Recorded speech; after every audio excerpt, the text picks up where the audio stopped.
মুক্তিযোদ্ধা না হয়েও এখানে মুক্তিযোদ্ধা হিসাবে তারা তালিকাভুক্ত হয়েছে, গেজেটভুক্ত হয়েছে। এটা একটা জাতির সাথে প্রতারণা, অনেক বড় অপরাধ, এবং এটার জন্য প্রয়োজনীয় সাজার জন্য আমরা ব্যবস্থা করব।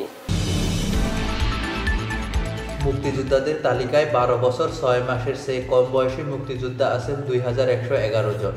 তালিকা থেকে তাদের নাম বাদ দেওয়া হবে বলে জানিয়েছেন মুক্তিযোদ্ধা বিষয়ক উপদেষ্টা ফারুকী আজম। বুধবার মুক্তিযুদ্ধ বিষয়ক মন্ত্রণালয়ে এক সংবাদ সম্মেলনে উপদেষ্টা একথা জানান। তিনি বলেন, মুক্তিযোদ্ধাদের বয়স মন্ত্রণালয় থেকে 12 বছর 6 মাস নির্ধারণ করা আছে। এর চেয়ে কম বয়সে আছেন 2111 জন। তারা তালিকা থেকে বাদ যাবেন। মন্ত্রণালয় থেকে মুক্তিযোদ্ধাদের বয়সের একটা নির্ধারণ করা বিষয় ছিল, সেটা ছিল 12 বছর 6 মাস। 12 বছর 6 মাস নির্ধারণ করা হয়েছিল। এর নিচে যে সমস্ত মুক্তিযোদ্ধা, যে সমস্ত যারা মুক্তিযোদ্ধা হয়েছেন তাদেরকে বাতিল করার ব্যাপারে সিদ্ধান্ত হয়েছিল। এই সমস্ত গুলা জেলাওয়ারি আমার কাছে এটা একটা তথ্য তালিকা আছে। এর সংখ্যা হচ্ছে 2111। এই নিরিখে আমরা একটা মামলার তালিকা আপনাদের দিয়েছি, সেখানে এই বিষয়টা উল্লেখ আছে। এটা আপিলেট ডিভিশনে এই মামলাটা আছে।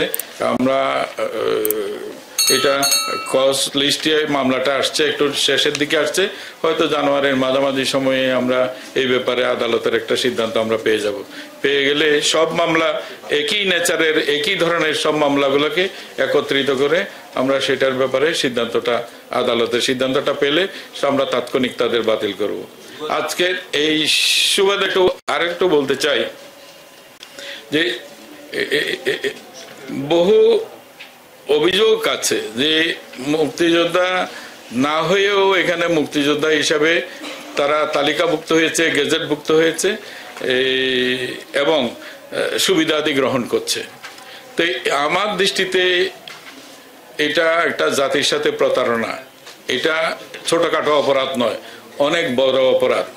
তো আমরা এটাকে এই আদালতের কাছ থেকে যখন এই বিষয়টা নির্ণীত হবে তখন আমরা তাদের তো বাতিল করবই, এবং এটার জন্য প্রয়োজনীয় সাজার জন্য আমরা ব্যবস্থা করব।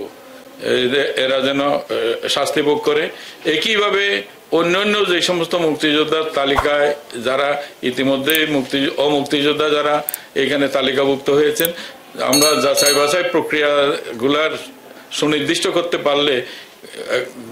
করলে তখন তাদের ব্যাপারেও একই রকমের ঘটনাগুলা, একই রকমের বিষয় হবে। এটা শাস্তি পাওয়া উচিত তাদের সবাইকে দৃষ্টান্তমূলক। তা আমরা আশা করছি যে এই বিষয়ে আমরা খুব দ্রুত একটু এই কার্যকর ব্যবস্থায় যেতে পারবো।